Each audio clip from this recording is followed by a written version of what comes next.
বাংলাদেশ পুলিশের সাবেক মহাপরিদর্শক বেনজির আহমেদকে নিয়ে স্বরাষ্ট্রমন্ত্রী সংসদে দাঁড়িয়ে মিথ্যাচার করেছেন, এই দাবি আমার ভিডিও কলাম থেকে তুলেছিলাম। কিন্তু তখন অনেকেই বলেছিলেন যে স্বরাষ্ট্রমন্ত্রী মিথ্যা বলেননি, আমরাই নাকি মিথ্যাচার করছি। কিন্তু এখন স্বরাষ্ট্রমন্ত্রী যখন আবার সাংবাদিকদের জানাচ্ছেন যে দুবাইতে বেনজির আহমেদকে মুক্তি দেওয়ার বিরুদ্ধে ল ফার্ম নিযুক্ত করেছে সরকার, এখন কি স্বরাষ্ট্রমন্ত্রী স্বীকার করবেন যে হয় তখন স্বরাষ্ট্রমন্ত্রী সংসদে দাঁড়িয়ে মিথ্যা বলেছিলেন আর আমরা ছিলাম সত্য, কিংবা এখন তিনি সত্যটা স্বীকার করছেন?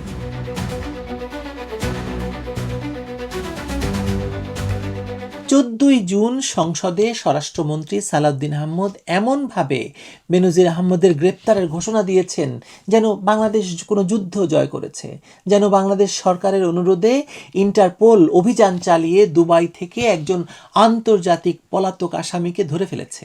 সরকারপন্থী গণমাধ্যমগুলো কোনো স্বাধীন যাচাই ছাড়াই একই ভাষায় প্রচার করেছিল বেনজির ইন্টারপোলের হাতে গ্রেপ্তার হয়েছেন। সরকারের বিরাট কূটনৈতিক সাফল্য হিসাবে ঘটনাটি তুলে ধরা হয়েছিল। আমরা তখন প্রশ্ন করেছিলাম, ইন্টারপোল কি নিজে কাউকে গ্রেপ্তার করে? বেনজিরের বিরুদ্ধে প্রকাশ্য রেড নোটিশ আসলে কোথায়? আমিরাত সরকারের আনুষ্ঠানিক বিবৃতি কোথায়?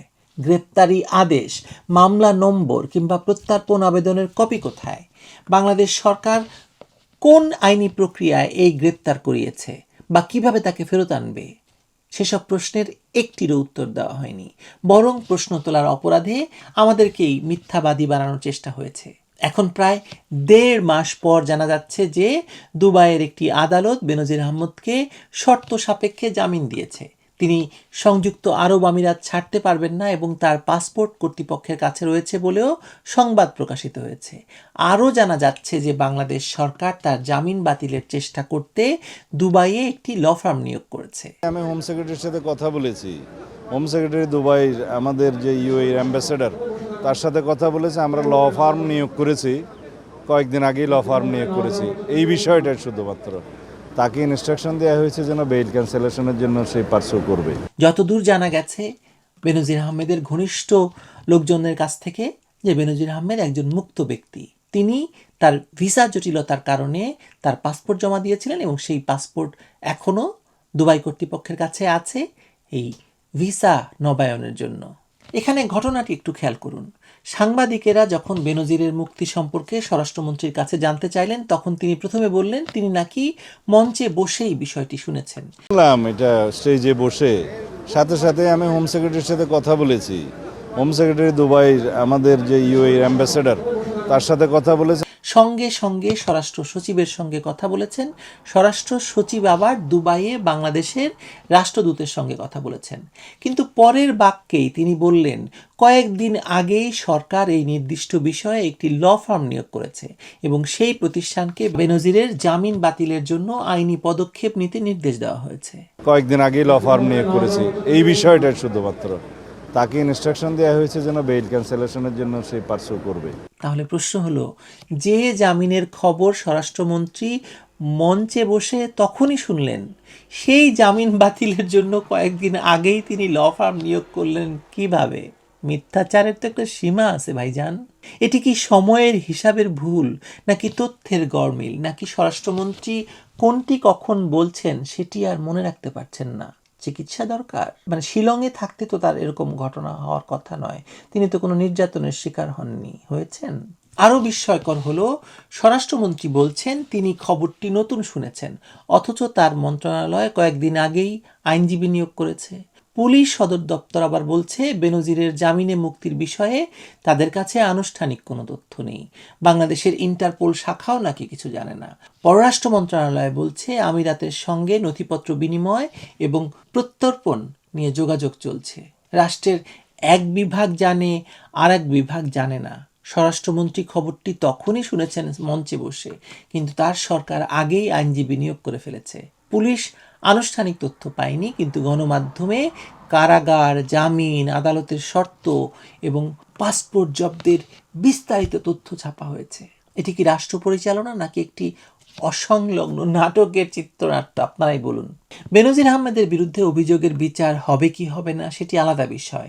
তার বিরুদ্ধে দুর্নীতি, অবৈধ সম্পদ অর্জন কিংবা অর্থ পাচারের অভিযোগ থাকলে আইন অনুযায়ী তদন্ত এবং বিচার হতে হবে।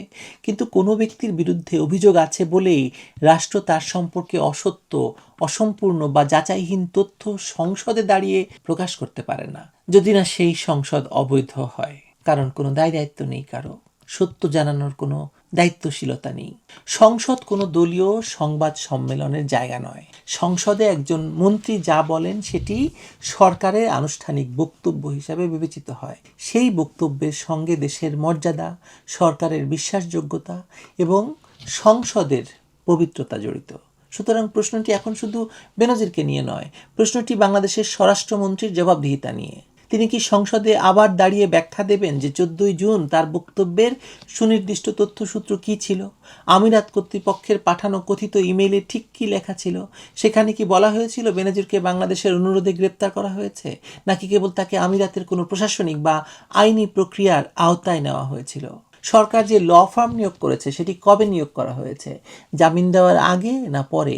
জামিনের খবর স্বরাষ্ট্রমন্ত্রী নতুন শুনে থাকলে ল ফার্ম আগে থেকে জামিন বাতিলের নির্দেশ পেল কিভাবে? বাংলাদেশের পুলিশ এবং ইন্টারপোল শাখা কেন বিষয়টি জানতো না? এই প্রশ্নগুলোর উত্তর ছাড়া স্বরাষ্ট্রমন্ত্রীর বক্তব্যকে সত্য ধরে নেওয়ার কোনো সুযোগ নেই।